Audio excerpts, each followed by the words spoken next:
Hello everyone.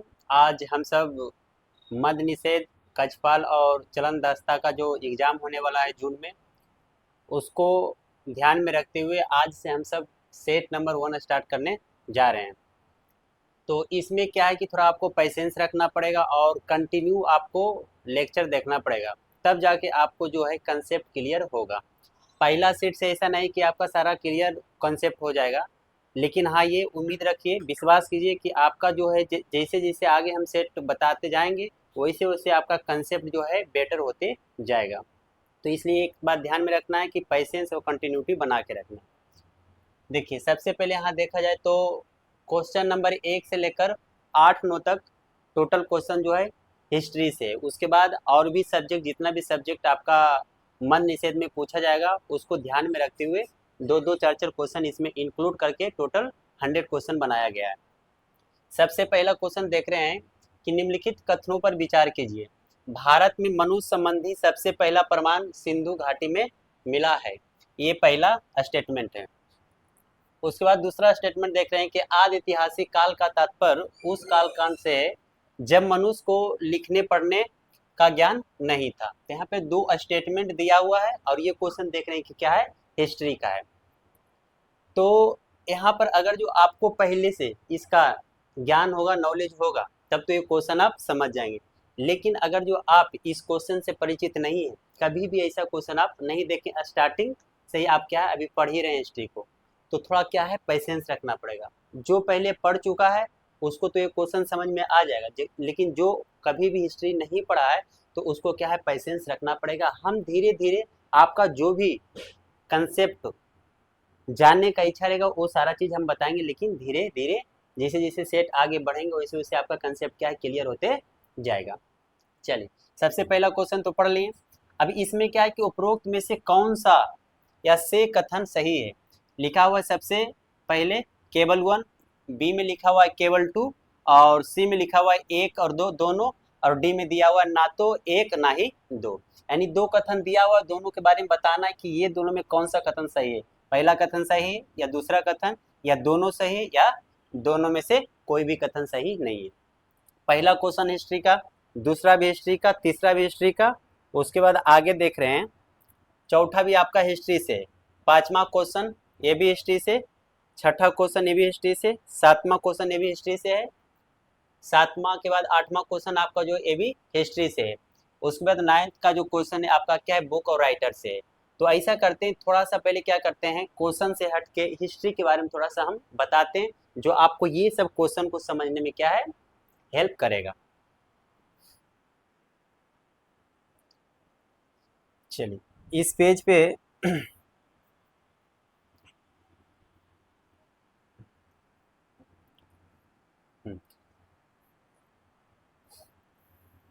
देखिए, सबसे पहले क्या हिस्ट्री है, तो हिस्ट्री के बारे में थोड़ा सा हम बताते हैं।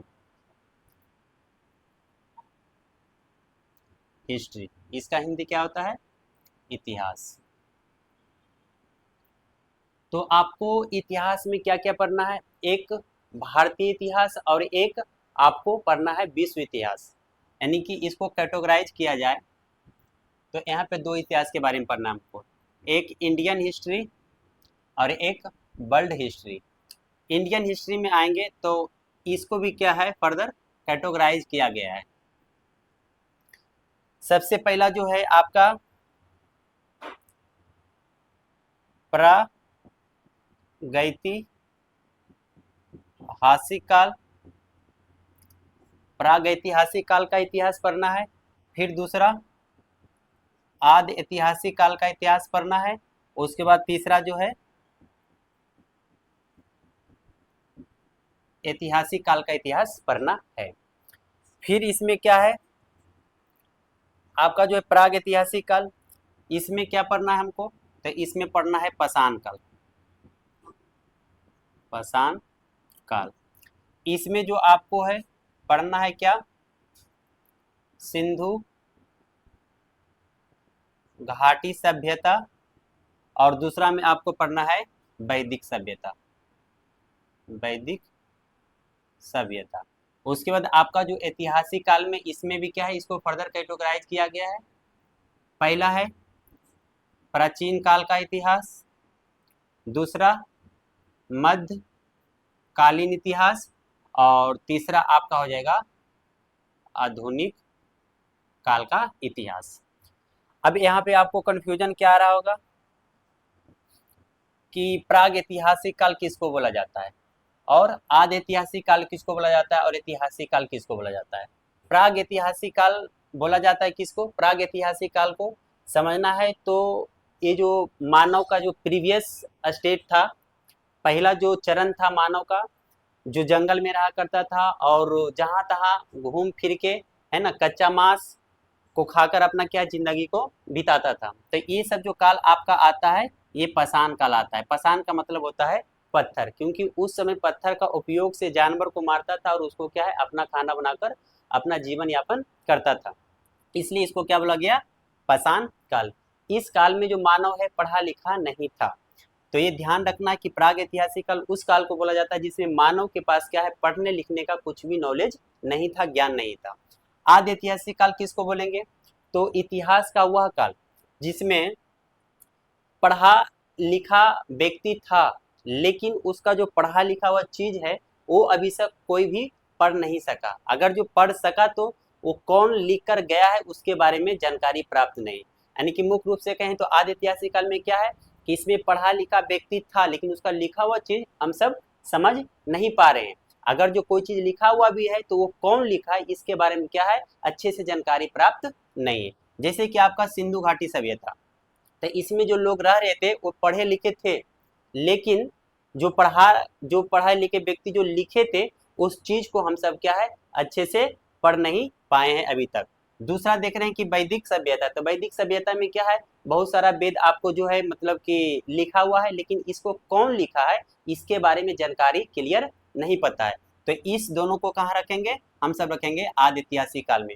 फिर तीसरा आपका जो है ऐतिहासिक काल, जिसमें आपका क्या है प्राचीन काल, जिसमें महाजनपद के बारे में पढ़ेंगे, मौर्य वंश के बारे में पढ़ेंगे, गुप्त वंश के बारे में पढ़ेंगे।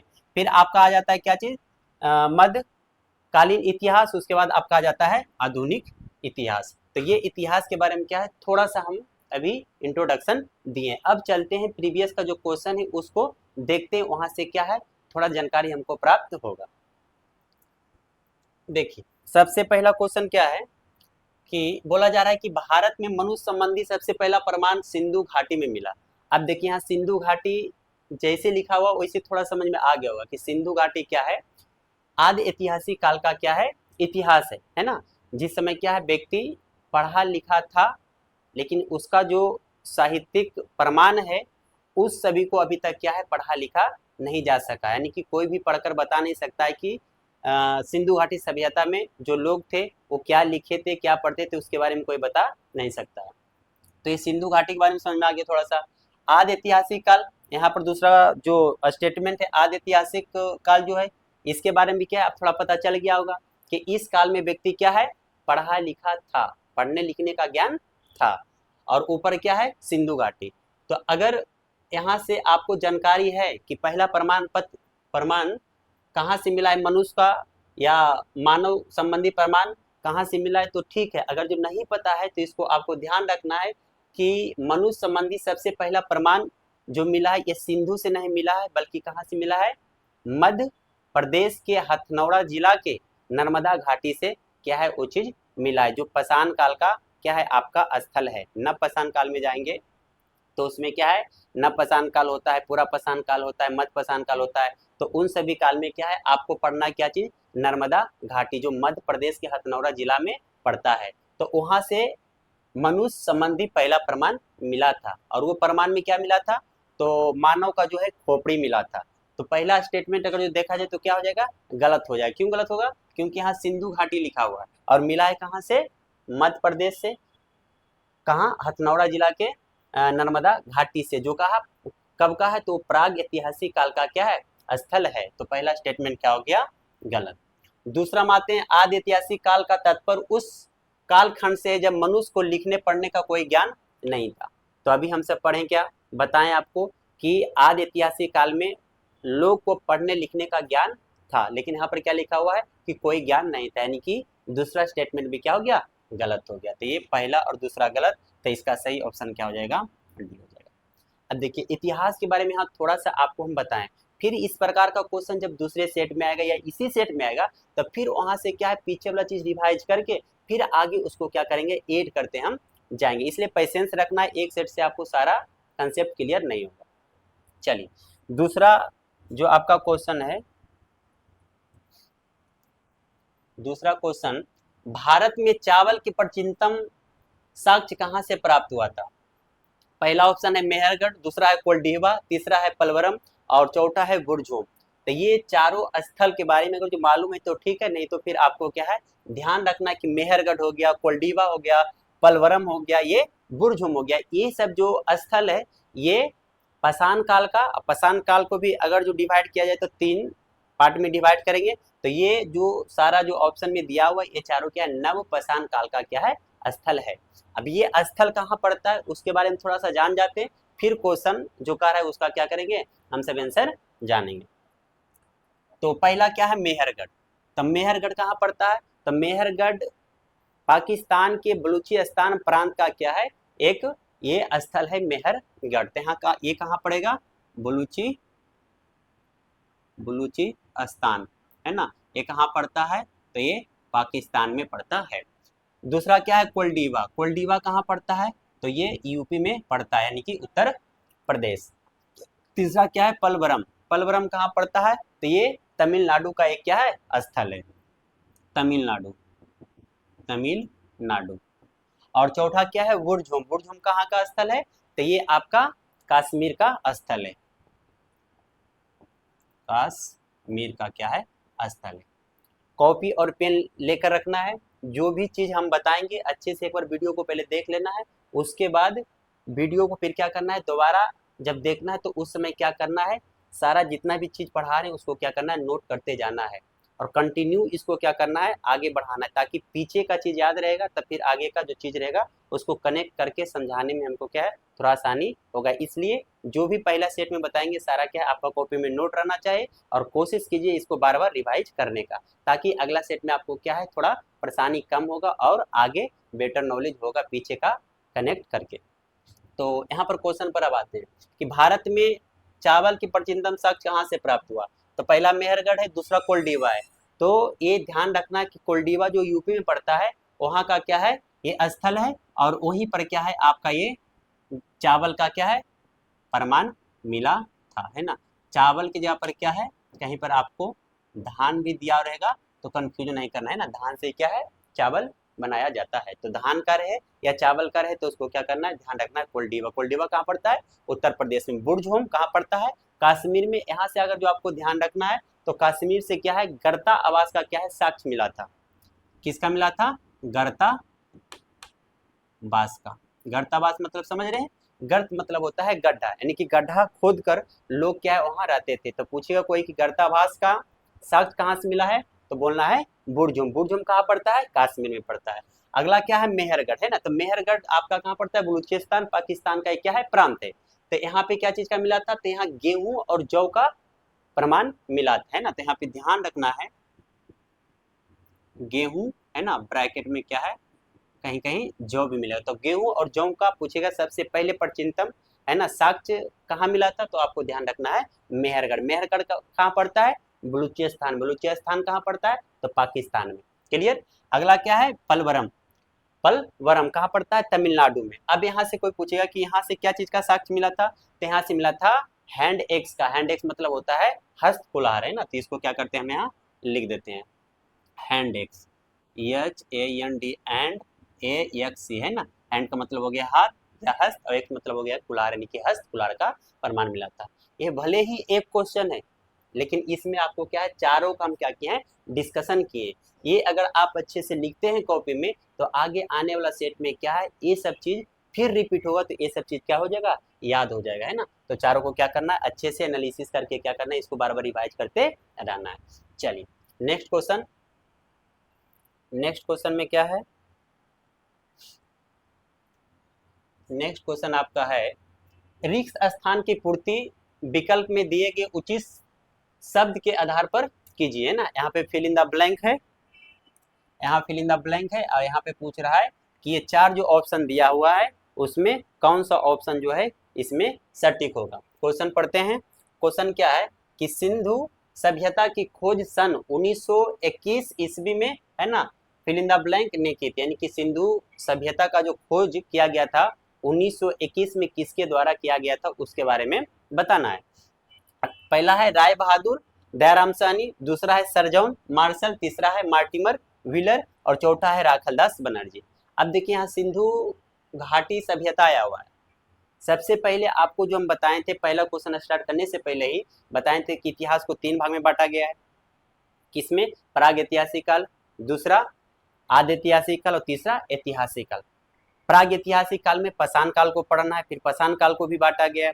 और दूसरा जो पढ़े हैं आदि ऐतिहासिक काल, आदि ऐतिहासिक काल में क्या क्या पढ़ना है हमको? वैदिक सभ्यता और सिंधु घाटी सभ्यता। तो यहाँ पे सिंधु घाटी सभ्यता जैसे ही आता है कॉपी में इसको नोट कीजिए और बगल में क्या करना है, इसको जो नीचे आपका लाइन है वहां पे क्या करना है, सिंधु घाटी लिख के और उसके सामने लिख देना है आदि ऐतिहासिक काल। आदि ऐतिहासिक काल, है ना, ये शॉर्ट में लिख लिए, आप हिंदी में लिख लीजिए आदि ऐतिहासिक काल का क्या है, ये इतिहास है। अब इससे रिलेटेड क्वेश्चन क्या है कि इसका खोज 1921 में किसने किया था। तो अब आपको ध्यान देना है कि यहाँ पर से 3 डेट हम आपको बता रहे हैं। एक बता रहे हैं एक डेट बता रहे हैं आपको, एक बता रहे हैं 1920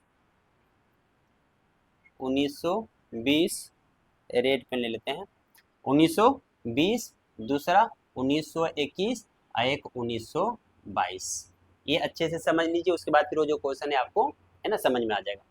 1920 में पूछेगा, 1921 में पूछेगा, 1922 में पूछेगा।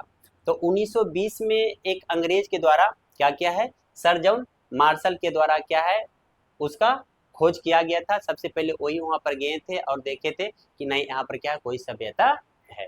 तो इससे रिलेटेड पूछेगा तो क्या लिख देना है, सर जॉन मार्शल, है ना, ये थे और इनका टीम था, वो सब क्या है वहां पे विजिट किए और वहां पे देखे तो पता चला कि यहाँ कोई सभ्यता है।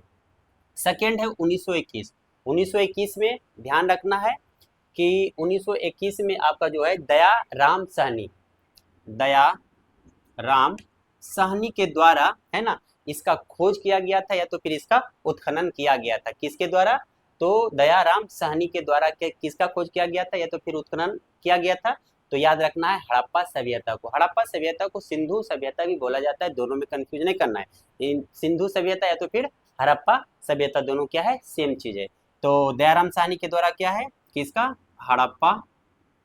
हड़प्पा सभ्यता, है ना, हड़प्पा सभ्यता का क्या है, खोज किया गया था। 1922 में किसके द्वारा किया गया था?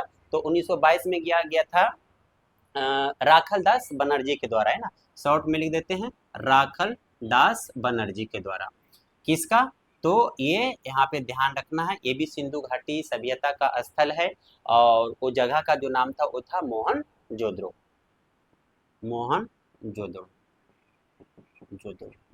क्लियर? तो यहाँ से हड़प्पा सभ्यता पता चल गया, है ना, और मोहनजोदड़ो पता चल गया। 1920, 21 और 22 ये डेट को क्या करना है, हमेशा रिवाइज करते रहना है। डेट अगर जो याद रहेगा तो इससे क्या है कि थोड़ा क्वेश्चन को एलिमिनेट आप कर सकते हैं। तो अब आते हैं क्वेश्चन पर, उसके बाद फिर क्या इसके बारे में थोड़ा एक्स्ट्रा बताएंगे ताकि आगे आने वाला ऐसा क्वेश्चन है कि उसमें क्या आपका हेल्प मिलेगा। चलिए, सबसे पहला जो ऑप्शन है दयाराम साहनी है, राय बहादुर दयाराम साहनी, है ना, इसको शॉर्ट में हम क्या लिखे थे, दयाराम साहनी। दूसरा क्या है, सर जॉन मार्शल और तीसरा क्या है, मार्टिमर व्हीलर और तीसरा है राखलदास बनर्जी। तो राखलदास बनर्जी तो 1922 में किए थे और ये क्या है 1920 से रिलेटेड है और ये दयाराम साहनी क्या है 1921 से रिलेटेड है ना। और ये मार्टिमर ह्यूलर जो थे ये इसका जो सिंधु घाटी सभ्यता था इसका काल, है ना, निर्धारण के बारे में क्या है मार्टिमर व्हीलर बताए थे। तो ये तो होगा नहीं। दूसरा 1922 है तो ये होगा नहीं, ये 1920 है तो होगा नहीं। तो आपका ऑप्शन क्या हो जाएगा, एक, है ना, दयाराम साहनी के द्वारा। तो ये तीसरा क्वेश्चन का हो गया कंसेप्ट। और इसका आंसर अब क्या करते हैं कि जो आगे बताएं थोड़ा सा उसको क्या करते हैं उसके बारे में और कुछ डिटेल पढ़ते हैं ताकि आगे आने वाला क्वेश्चन में क्या है हमको हेल्प मिलेगा। चलिए यहाँ पर क्या लिखे हैं, ये ध्यान रखना है कि 1920 में क्या है, 1920 से रिलेटेड रहेगा तो ध्यान देना है कि सर जॉन मार्शल के द्वारा क्या किया गया था, उसको विजिट किया गया था या तो फिर उसका खोज किया गया था। अब इसके आगे इसमें ध्यान देना है कि 1924 में 1924 में घोषणा कर दिया गया था किसके बारे में, सिंधु घाटी सभ्यता के बारे में, कि हाँ इस स्थान पे कोई क्या है, लोग रहते थे, अपना जीवन यापन करते थे, और उसका नाम रखा गया क्या चीज, सिंधु घाटी सभ्यता। दूसरा क्या 1921 में हड़प्पा सभ्यता, है ना। अब ये जो हड़प्पा है पूछेगा किस नदी के किनारे है, तो आपको ध्यान रखना है ये रावी नदी के किनारे है, रावी नदी के किनारे। अगर जो आपको पता है तो ठीक है, नहीं पता रहेगा तो क्या इसको कॉपी में नोट करना है और बार बार रिवाइज करते रहना है। अगला क्या है, मोहनजोदड़ो, है ना। वो कहेगा मोहनजोदड़ो जो है किस नदी के किनारे है, तो इसको ध्यान रखना है सिंधु नदी के किनारे, सिंधु नदी के किनारे, है ना। अब ये सिंधु नदी के किनारे ही ये सारा स्थल था, सबसे पहले जो खोज किया गया था वो हड़प्पा सभ्यता, वो क्या है सिंधु नदी के किनारे ही था, इसलिए इस सभ्यता का नाम क्या रखा गया है, सिंधु घाटी सभ्यता। तो रावी नदी याद रखना और सिंधु नदी आपको क्या है याद रखना है। चलिए, रावी नदी से रिलेटेड अगर जो और आपको ध्यान रखना है तो जवाहरलाल नेहरू के द्वारा 1929 में जो पूर्ण स्वराज की लाहौर का जो अधिवेशन था कांग्रेस का, उसमें पूर्ण स्वराज की मांग किया गया था, है ना। तो 1930 में फिर क्या है, रावी नदी पर क्या किया गया था, झंडा फहराया गया था, किनके द्वारा, जवाहरलाल नेहरू के द्वारा। कब, 1930 में। 1929 में पूर्ण स्वराज की घोषणा कर दिए थे कांग्रेस कांग्रेस का जो अधिवेशन लगा था कहाँ, लाहौर में। तो 1929 में थोड़ा सा क्या करना है, ध्यान रखना है, और ये जवाहरलाल नेहरू के बारे में थोड़ा ध्यान रखना है। और किस नदी पे झंडा फहराए थे, रावी नदी पे, है ना। मोहनजोदड़ो कहाँ है, तो सिंधु नदी के किनारे। चलिए, नेक्स्ट क्वेश्चन जो आपका है, तीसरा क्वेश्चन हो गया, चौथा पे आते हैं। चौथा क्या है, चौथा क्वेश्चन आपका है कि भारत पर सबसे पहला सफल इस्लामी आक्रमण मोहम्मद बिन कासिम को माना जाता है। मोहम्मद बिन कासिम किस देश का आक्रमणकारी था। तो सबसे पहले एक क्वेश्चन में एक क्वेश्चन और आप क्या करते हैं, मतलब समझ सकते हैं कि बोला गया है कि अगर जो पूछेगा सबसे पहला सफल इस्लामी आक्रमण कौन किया गया था, कौन किया था, तो आपको ध्यान रखना है मोहम्मद बिन कासिम, मोहम्मद बिन कासिम, है ना, यम बी के। ये एक क्वेश्चन हो गया। उसके बाद फिर पूछ रहा है कि ये जो मोहम्मद बिन कासिम था किस देश का आक्रमणकारी था, है ना। तो पहला ऑप्शन है तुर्की, दूसरा है अरब, तीसरा है मंगोलिया, चौथा है, तीसरा है ईरान और चौथा है मंगोलिया, है ना। तो आपको ध्यान रखना है कि ये जो मोहम्मद बिन कासिम था ये कहाँ का था, तो ये था अरब का था। तुर्क का भी किया था वो सुबुतगीन था। उसके बाद फिर क्या है, महमूद गजनवी था, है ना, जो सोमनाथ मंदिर से रिलेटेड है, आगे आपको पढ़ाएंगे। तो ये सबसे पहले क्या ध्यान रखना कि सबसे पहला जो सफल इस्लामी आक्रमण जो था मोहम्मद बिन कासिम, वो कहाँ का था, ये अरब का था, ठीक है। तुर्क का क्या था, तो ये दूसरा में सबसे पहले तुर्क से आया था सुबुतगीन, और उसके बाद आया था महमूद गजनवी आया था। अब ये तो क्वेश्चन का आंसर हो गया। अब यहाँ पे चार ऑप्शन जो दिया हुआ है उससे रिलेटेड कुछ कंसेप्ट रहेगा तो उसको क्या करते हैं, हम बताते हैं। तो सबसे पहले आपको ध्यान रखना है यहाँ पे अरब है, मंगोलिया है, और ईरान है, और तुर्क है ना। अब कहेगा कि तुर्क का राजधानी कहाँ है, तो इसको ध्यान रखना है कि तुर्क का राजधानी जो है अंगारा है। कहाँ है, अंगारा। और दूसरा क्या है, ईरान का राजधानी कोई पूछेगा तो क्या हो जाएगा, तेहरान हो जाएगा, क्या हो जाएगा, तेहरान। चौथा है सऊदी अरब का पूछेगा तो रियाद हो जाएगा, क्या हो जाएगा, रियाद। और मंगोलिया पूछेगा, मंगोलिया क्या है, तो बोलना है मंगोलिया मध्य एशिया का क्या है, एक स्थान है, और इसका जो राजधानी है उवन, है ना, ये क्या है, उवन कटोरा, है ना, उवन कटोरा क्या है, ये राजधानी का इसका क्या है, नाम है। तो यहाँ से क्वेश्चन का जो आंसर था वो भी जान गए, और प्लस में चार जो ऑप्शन था उसका बारे में क्या है, थोड़ा सा हम सब नॉलेज प्राप्त कर लिए। चलिए, नेक्स्ट क्वेश्चन जो आपका 5वां नंबर है, लिखा हुआ है कि भारत में कारखाना बनाने वाला पहला यूरोपीय कौन था। पहला है वास्को डी गामा, दूसरा है पेड्रो अल्वारेज कैब्राल, और तीसरा है फ्रांसीसी डी अल्मीडा, है ना, चौथा है अल्फांसो डी अल्बुकर। अब ये देखिए, भारत में कारखाना बनाने वाला पहला यूरोपीय आक्रमण, जब मॉडर्न हिस्ट्री हम सब पढ़ेंगे तो मॉडर्न हिस्ट्री में क्या है, सबसे पहले है यूरोपियो, है ना, यूरोपीय कंपनी का आगमन। तो यूरोप से सबसे पहले कौन आए थे, उसका सीरियल वाइज में एक बार पहले बता देते हैं, है ना, उसके बाद फिर ये क्वेश्चन को हम डिस्कस करते हैं। तो याद रखना है कि यूरोप से सबसे पहला जो व्यक्ति आया था या तो फिर कंपनी आया था, उसका जो नाम था वो कौन था, वो पुर्तगाली कंपनी आया था। दूसरा जो आया था वो कौन था, डच था। और तीसरा जो था वो कौन था, अंग्रेज। और चौथा जो था डेनिश। उसके बाद उसके बाद फिर नेक्स्ट जो था वो फ्रांसीसी था। और लास्ट वाला क्या था, स्वीडिश था, है ना, स्वीडिश। तो ये हो गया कंपनी का आने का, ये वहाँ के आने वाले जो व्यक्ति थे या तो फिर कौन कौन लोग वहाँ से आए थे, इसका क्या है, ये ऑर्डर हो गया। तो यहाँ लिखा हुआ है कि पहला यूरोपीय कौन था जिसने कारखाना बनाया था। तो पहला वास्को डिगामा, दूसरा पेड्रो अल्वारेज, तीसरा फ्रांसीसी डी अल्मीडा और चौथा अल्फांसो डी अल्बुकर।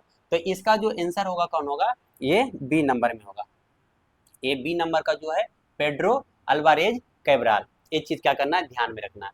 अब यहाँ पर से क्या है कि ये दोनों ए बी और डी जो है थोड़ा कंफ्यूजन का क्वेश्चन है ना। बहुत लोग को आंसर पता होगा, ये तो बोल रहे होंगे अल्फांसो डी अल्बुकर, लेकिन इस क्वेश्चन का आंसर क्या होगा, पेड्रो अल्वारेज कैब्राल। तो यहाँ से थोड़ा ध्यान देना है।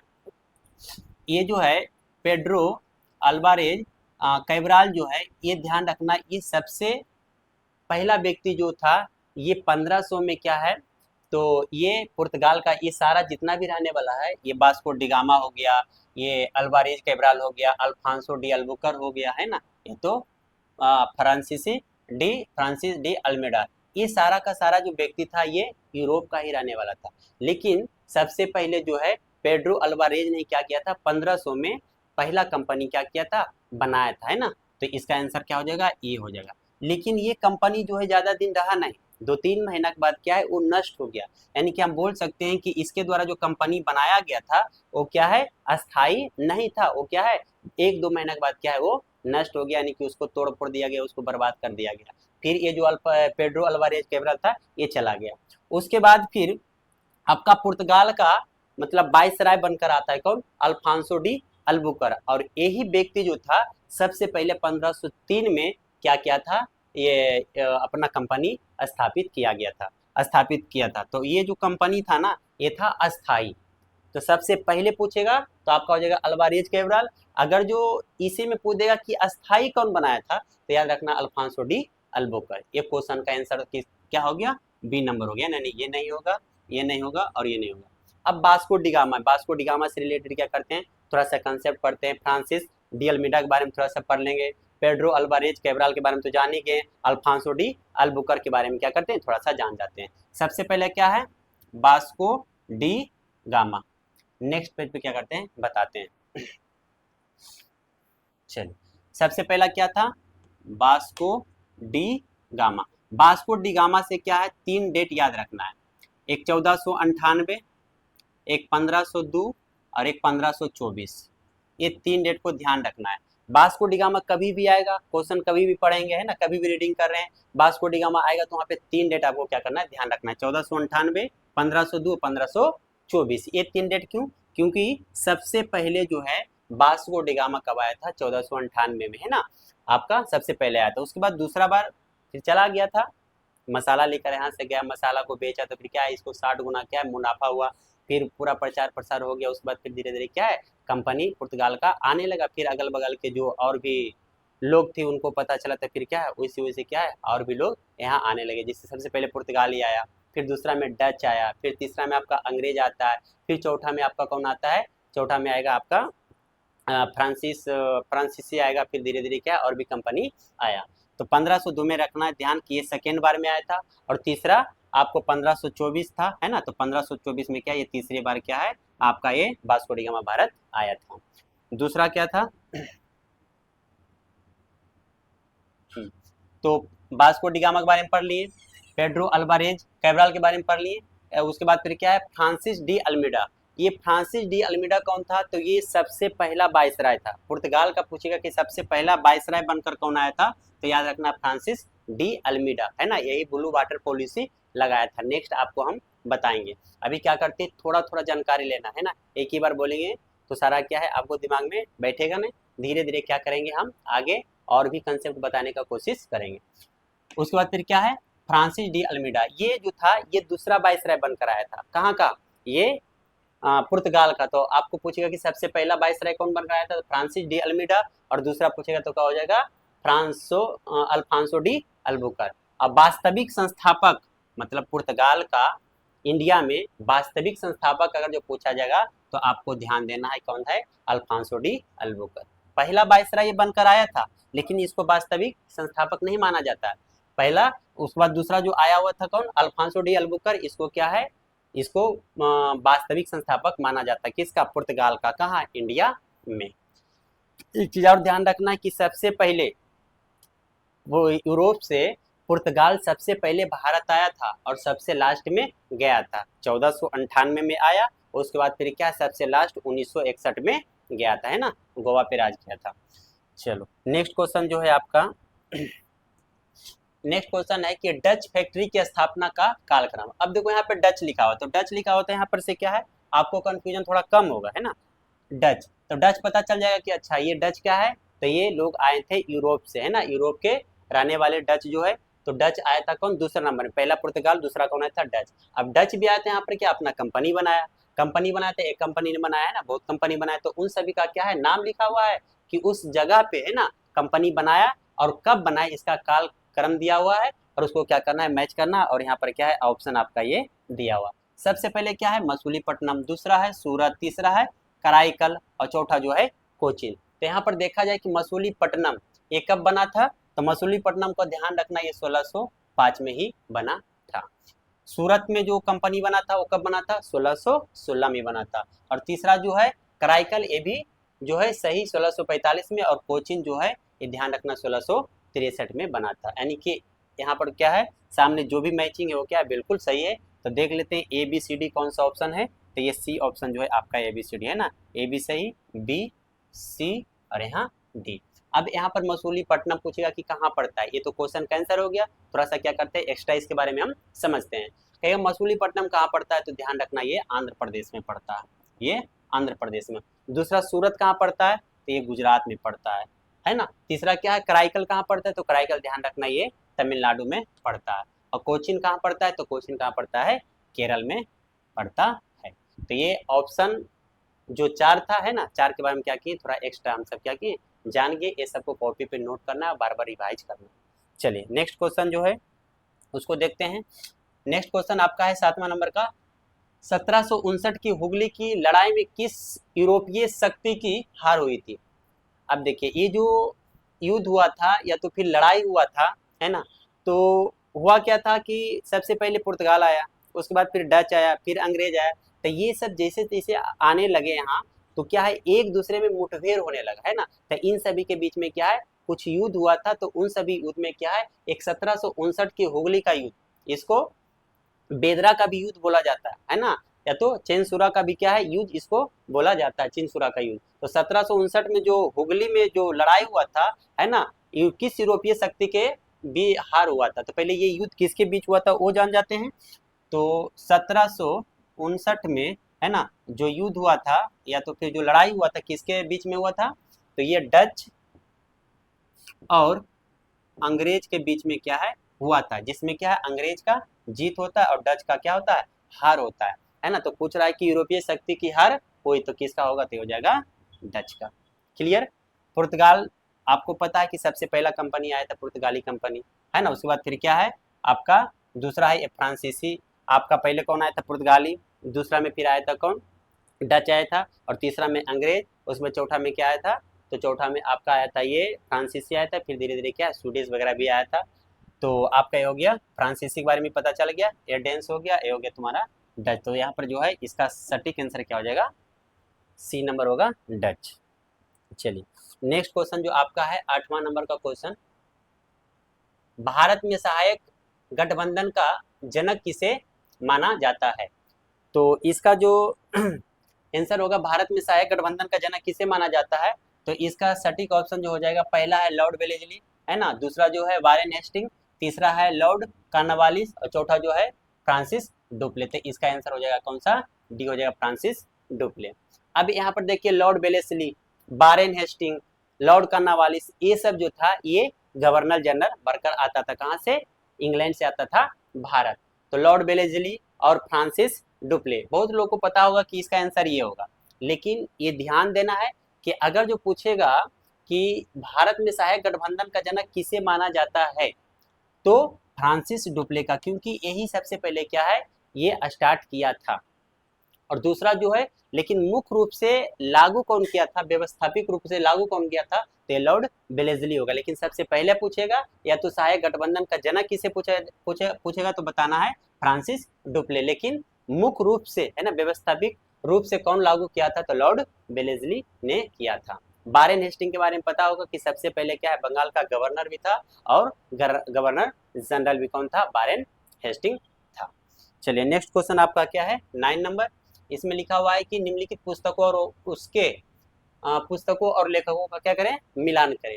अब यहाँ पर क्या है, इधर 4 पुस्तक का नाम लिखा हुआ, उधर क्या है राइटर का नाम लिखा, तो कौन पुस्तक को कौन लिखा है उसके बारे में क्या करना है, जानना है। सबसे पहला है इंडिया कॉन्कर्ड, दूसरा है army of the Indian Mughals, तीसरा है the agrarian system of Mughal India, the fall of the Mughal empire. तो यहाँ पर क्या है कि सबसे पहला जो आपका है इंडिया कॉन्कर्ड है ना, तो इसको ध्यान रखना है, इसका जो लेखक थे ये कौन थे, John Wilson. Army of the Indian Mughals के जो लेखक थे कौन थे, वो विलियम इरविन। यानी कि एक का बी और दो का ए है ना, एक का बी और दो का ए, ये आपका क्या हो जाएगा, सटीक आंसर आपका हो जाएगा सी। तीसरा जो है, तीसरा का ये बिल्कुल सही है। और चौथा जो है the fall of the Mughal empire है ना, एम्पायर, ये भी क्या बिल्कुल सही, इरफान हबीब। तो ये बुक का नाम है, उधर क्या है राइटर का नाम है। इसको क्या करना है, कॉपी पे लिखना है, बार बार रिवाइज करना है ना। इसमें कुछ कंसेप्ट है नहीं कि इसमें हम कुछ बताएंगे, बाकी कुछ और इम्पोर्टेंट बुक रहेगा उसके बारे में क्या करेंगे आगे और हम बताएंगे। यहाँ पर से क्या है, 4 बुक को क्या करना है, लिख लेना है, और उधर का जो भी राइटर है उसको लिख के बार बार रिवाइज करते रहना है। नेक्स्ट आपका जो क्वेश्चन है, नेक्स्ट क्वेश्चन आपका है 10 नंबर। 10 नंबर का क्वेश्चन क्या है, ये भी हिस्ट्री से ही है एक कला और संस्कृति से। कला और संस्कृति में क्या है, इधर 4 नाम दिया हुआ है और उधर कलाकार का नाम लिखा हुआ है। पहला है बड़ा इमाम बाड़ा, दूसरा है खगोलीय वेधशाला, तीसरा हीर रांझा है ना, हीर रांझा का नाम सुने होंगे। गर्ल और बॉय का क्या है, यहाँ पर एक प्रेम कहानी था जिसको सही से उस कहानी को आगे बढ़ने नहीं दिया, समाज बारे क्या है प्रताड़ित करके बोल करके है ना, उनको क्या है उनका जो लव स्टोरी था उसको सही रूप से मतलब चलने नहीं दिया। हीर रांझा के बारे में कौन लिखा था उसके बारे में उधर क्या करना, मिलान करना। लास्ट है शाहजो रिसलो। तो सबसे पहला है बड़ा इमाम, बड़ा इमाम बाड़ा है ना, ये बड़ा इमाम बाड़ा क्या था, तो ये इबादत गाह था, किसका, ये मुस्लिम का इबादत गाह था है ना। इबादत गाह मतलब समझ लीजिए, जैसे हम सब पूजा पाठ करने के लिए मंदिर जाते हैं है ना, उसी प्रकार से वो लोग क्या है पूजा पाठ करने के लिए अपना क्या है नमाज मज पढ़ने के लिए क्या है इबादत गाह जाते थे। तो ये आपका जो है इमाम बाड़ा क्या है, इबादत गाह है, जो कहाँ है, लखनऊ में। और ये किन के द्वारा बनाया गया था, तो इसको ध्यान रखना, ये आसिफ है ना उद्दौला के द्वारा क्या किया था, बनाया गया था। दूसरा क्या है, खगोलीय वेधशाला। अच्छा, इसमें एक ध्यान रखना कि बड़ा इमामबाड़ा में एक नारा दिया गया था कि आधी रोटी खाएंगे और इमामबाड़ा बनाएंगे। अकाल के समय क्या है कि उस समय इमामबाड़ा को क्या किया गया था, बनाया गया था, किनके द्वारा, तो आसफ उद्दौला के द्वारा बनाया गया था। दूसरा क्या है, खगोलीय वेधशाला। खगोलीय वेधशाला क्या है, ये सर्च करने का क्या है मतलब कि जगह रहता था, वहां से क्या है कि मौसम के बारे में, ग्रह के बारे में, नक्षत्र के बारे में, इन सभी के बारे में क्या है पता किया जाता था बिना दूरबीन के। खगोलीय वेधशाला जो है 5 जगह बनाया गया था, दिल्ली में बनाया गया था, जयपुर में बनाया गया, उज्जैन में, मथुरा में है ना। तो ये सब जो है जगह पे क्या है खगोलीय वेधशाला बनाया गया। तो किनके द्वारा, तो ये सवाई जयसिंह। सवाई जयसिंह कौन है, तो ये राजस्थान के राजा हैं। हीर और रांझा है ना, हीर और रांझा का क्या है, एक स्टोरी है, लव स्टोरी है, जो किनके द्वारा लिखा गया है, ये लिखा गया है बारिश शाह के द्वारा। अगला जो है लास्ट आपका है शाह जो रिसलो है ना, ये भी क्या है एक काव्य है, सिंध का है, मतलब सिंध का मतलब सिंधी भाषा में क्या है, शाह जो रिसलो एक महाकाव्य है, उसको क्या है लिखा गया था किसके द्वारा, शाह अब्दुल्ला लातिफ को। इसको ध्यान रखना है कि सिंध का कहेगा शेक्सपियर किसको बोला जाता है, तो ध्यान रखना है इसको बोला जाता है। और ये जो हीर रांझा ये बारिश शाह है, ये कहाँ का है, तो ये पंजाब के रहने वाले हैं। अगर जो पूछेगा कि बताओ ये पंजाब का शेक्सपियर किसको बोला जाता है, तो ध्यान रखना है बारिश शाह। ये जो भी एक्स्ट्रा चीज बोल रहे हैं इसको क्या करना है, कॉपी पे नोट करते जाना है, ताकि आगे आने वाला सेट में क्या आपको हेल्प मिलेगा। तो यहाँ से क्या है सारा जो मिलान है ये बिल्कुल क्या है सही है। तो यहाँ पर क्या है, तो इसका ऑप्शन हो जाएगा ए बी सी डी। यहाँ पर ए हो गया, बी हो गया, सी हो गया और डी हो गया। तो इसका सटीक आंसर क्या हो जाएगा, डी हो जाएगा। हो गया नहीं 210।